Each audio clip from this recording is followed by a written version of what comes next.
ఇటీవల హీరో రామ్ చరణ్ అయ్యప్ప దీక్షలో కడప దర్గాను దర్శించిన నేపథ్యంలో విమర్శలు గుప్పుమన్న విషయం తెలిసిందే. స్నేహితుడు ఏఆర్ రెహమాన్కి ఇచ్చిన మాటను నిలబెట్టుకునేందుకు అయ్యప్ప మాలలో ఉన్నా కూడా చరణ్ దర్గాని దర్శించడం విశేషం. దర్గాని సందర్శించిన ఆయన ఇస్లాం నియమాల ప్రకారమే పూజ కార్యక్రమాలు నిర్వహించారు. దీనిపై వస్తున్న విమర్శలకు ఇప్పటికే ఉపాసన స్ట్రాంగ్ కౌంటర్ ఇవ్వగా, ఆమెకి తోడుగా ప్రముఖ ఆధ్యాత్మిక గురూజీ రాధా మనోహర్ దాస్ నిలిచారు. ఆయన ఏమన్నారంటే, సాధారణంగా అయ్యప్ప మాల ధరించిన భక్తులు ఎంతో నిష్ఠతో కఠినమైన నియమాలను పాటిస్తుంటారు.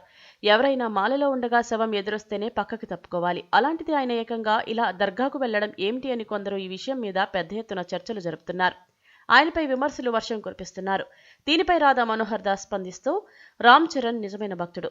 శివాలయాన్ని శుభ్రం చేశాడు. వారి పాపకు క్లీన్ కారా అని పేరు పెట్టాడు.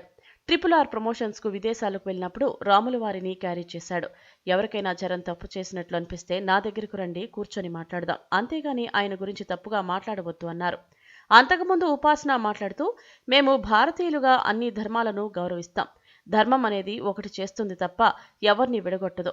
భారతీయ అంటేనే భిన్నత్వంలో ఏకత్వం. చరణ్ దాన్నే అనుసరించాడు అంటూ కామెంట్ చేశారు.